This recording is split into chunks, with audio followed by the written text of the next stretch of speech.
अस्सलाम वालेकुम। आप देख रहे हैं स्किल्स इन उर्दू और आज हम एक्सेल का एक कोर्स स्टार्ट करने जा रहे हैं जो बिल्कुल बिगनर लेवल से है। बेसिकली तो एक्सेल के अंदर बहुत सी चीज़ें हैं, लेकिन आज हमारा पहला लेक्चर है, तो इस पहले लेक्चर के अंदर जो हम चीज़ें डिस्कस करेंगे वो मैं आपको बताता हूँ। इससे पहले मैं आपको बताता चलूँ कि एक्सेल जो है वो हम सब के लिए बहुत ज़रूरी है। इवन कि वो 9-10 का स्टूडेंट है, फर्स्ट या सेकेंडरी का स्टूडेंट है, तो उसके लिए नेक्स्ट उसको बहुत काम आने वाला ये टूल है। अब इस टूल से हम क्या कर सकते हैं, बेसिकली हम इस टूल को सीख के हम डाटा एंट्री का काम कर सकते हैं, डाटा एनालिटिक्स का कर सकते हैं। बेसिकली डाटा को इनसाइट्स हम उससे फेच कर सकते हैं, डाटा को मैनिपुलेट कर सकते हैं, डाटा को क्लीन कर सकते हैं। डिफरेंट फीचर इसके हैं। जैसे जैसे आप इसको सीखते जाएंगे साथ साथ आपको पता चलता रहेगा कि ये टूल कितना यूज़फुल है। और मैं रिकमेंड करता हूँ कि बेसिकली ये टूल जो है वो 9, 10th और फर्स्ट ईयर सेकंड के बच्चे तो इसको लाजमी करें बिल्कुल, क्योंकि बेसिकली मेरे इसको डिज़ाइन करने का ही मकसद ये था कि ये बिल्कुल एब्सोल्यूट बिगनर कोर्स है, ताकि जो हमारे मैट्रिक और इंटर के बच्चे हैं वो इसको कर पाएँ। इवन कि जो मैट्रिक और इंटर से भी कम है वो भी कर सकता है इसको। आज हम जिस कोर्स के अंदर हम डिस्कस करेंगे, हमारा जो पहला लेक्चर है, इसके अंदर हम यूज़र इंटरफेस के एक्सेल का इंटरफेस क्या है, की टर्मिनोलॉजी कि बेसिकली हम चीज़ें पता होती हैं, हम कर लेते हैं, लेकिन उसका नाम का नहीं पता होता कि इसको हम कहते क्या हैं। फिर सिलेक्टिंग एंड नेविगेटिंग है कि हम सिलेक्ट करके नेविगेट अपने जो एक्सेल का हमारा जो वर्कशीट है उसके अंदर कैसे घूम फिर सकते हैं जी, चीज़ों को कैसे फाइंड कर सकते हैं। वर्किंग विद डाटा है, डाटा टाइप्स है, डाटा के साथ हम किस तरह वर्क कर सकते हैं, डाटा को एंटर कैसे कर सकते हैं, डिलीट कैसे कर सकते हैं, रो इंसर्ट कैसे कर सकते हैं। तो ये डाटा टाइप्स हैं। फिर उसके अंदर हमारे पास एक्सेल के अंदर हम कौन कौन सी किस्म का डाटा एंटर कर सकते हैं। वो हमारा टेक्स्ट हो सकता है, नंबर हो सकते हैं, या दोनों का मिक्सअप हो सकता है। ठीक है। फिल हैंडल जो है वो मोस्ट इम्पोर्टेंट और ये एक बड़ा मैजिक टूल है। आप इसको आगे देखेंगे ये किस तरह काम करता है, इस चीज़ के बारे में हम डिस्कस करेंगे।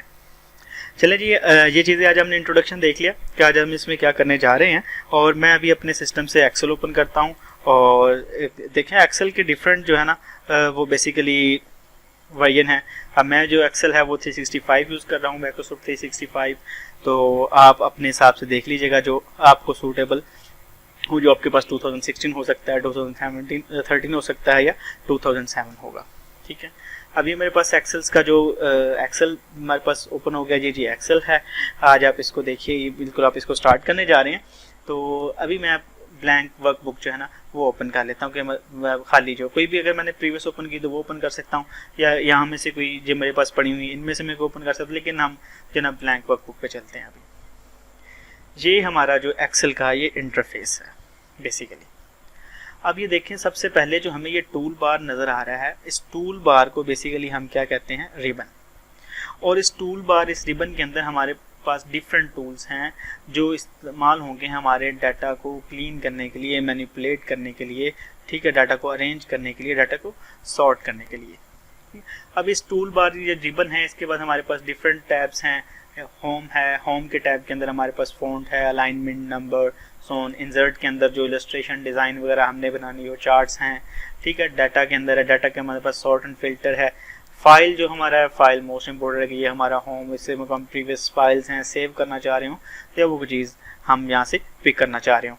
तो अगर इससे बैक जाना हो तो आप सिर्फ ये सिंगल एरो के ऊपर क्लिक करें और बैक इसी शीट पे आ जाएं। ये बेसिकली हमारी वर्कबुक है और एक वर्कबुक के अंदर डिफरेंट वर्कशीट्स हो सकती है, उसको हम अभी डिस्कस करते हैं। अब आपने ये देखा, ये इसको हम रिबन कहते हैं, और रिबन के बिल्कुल ऊपर देखें आपको ये टूल नज़र आ रहा है, इसको हम क्विक एक्सेस टूल बार कहते हैं।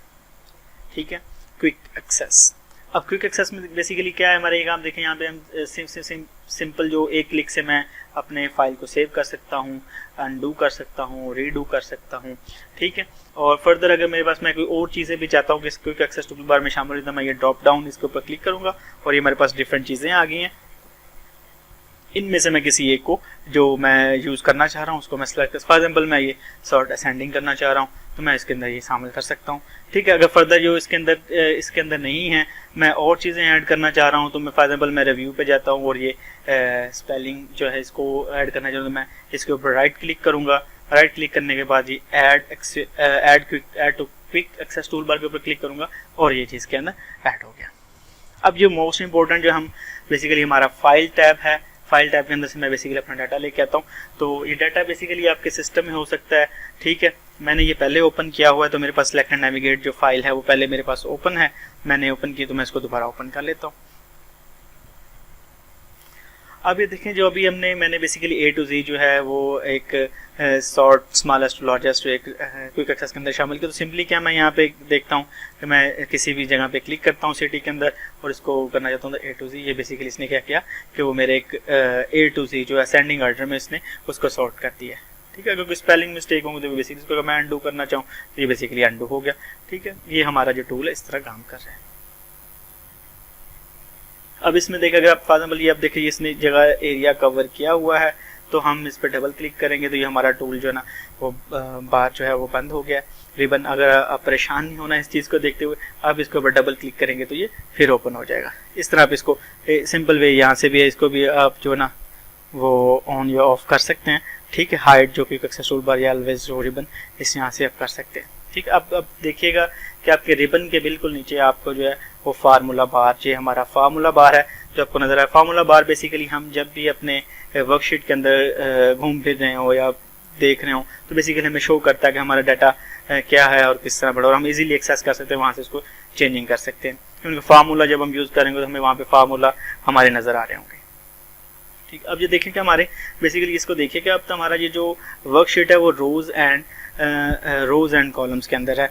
जो हमारे कॉलम्स हैं वो ABC के साथ हैं और जो रोज़ हैं वो 1 2 3 के साथ। अब देखिए ये अब जिसके ऊपर मैं क्लिक करने जा रहा हूँ, ये इसके ऊपर मैंने क्लिक किया तो इसको हम सेल कहते हैं। सेल कम्बिनेशन है बेसिकली कॉलम एंड रो का, यानी कि मैं इसको कहूँगा D2, ये फिर मैं इसके ऊपर करता तो ये C2 होगा, ये C1। तो बेसिकली हमारा जो कॉलम होगा वो पहले आएगा C और रोज़ बाद में C1 D2 E2। ठीक है, ये हमारे रोज़ एंड कॉलम का इस तरह ये बनता है। अब सबसे लास्ट जो हम आप डिस्कस करेंगे ये हमारा स्टेटस बार को डिस्कस करेंगे। ये सबसे लास्ट रो पे ये हमारा स्टेटस बार है। अब स्टेटस बार हमें बेसिकली क्या डिफाइन करें, स्टेटस बार हमें एक्सेस देता है क्विकली के जो चीज़ हम कैलकुलेशंस कर रहे हो तो हम इजीली एक्सेस कर सकते हैं। फॉर एग्जांपल मैं ये रिटेल प्राइस के ऊपर जाके डाटा के ऊपर यहाँ पे मैं माउस को ड्रैग करता हूँ। ड्रैग करने पे देखिएगा मुझे एवरेज बता रहा है कि मैंने कितना काउंट किया, मतलब कितने मैंने शामिल किए हैं, और इसकी जो शामिल है मेरे पास जो मैंने काउंट किए हुए हैं फॉर एग्जाम्पल 11 डाटा है तो 11 का क्या एवरेज है और उसका सम कितना है। तो बेसिकली ये चीज़ है। आई होप आप ये अंडरस्टैंड किया होगा।